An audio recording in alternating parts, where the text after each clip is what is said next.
Você que tá com o veículo, que tá com aquela zoadinha nessa aproximação aqui da caixa de marcha aqui, ó. Arranquei tudo, arranquei a caixa. Tá ali só o motor. A caixa tá aqui, ó. E aquela zoadinha que quando você pisa e você pisa na embreagem fica roncando. Ó, uma zoadinha roncando quando você debreia. Então tá aqui, ó. Olha, o responsável pela zoada, ó. Se chama o colar. Ó. Escuta. Tá vendo aí? Imagina aqui isso aqui, o motor em alta rotação, a zoada é imensa, né?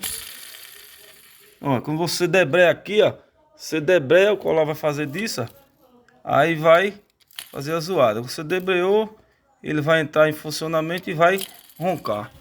Então, pessoal, é isso aí. Zoada, às vezes você pensa que é até um rolamento da roda, uma coisa ou outra, mas o responsável é o colar. Valeu pela dica, se inscreva que vale a pena. Tamo junto, parceria. Valeu!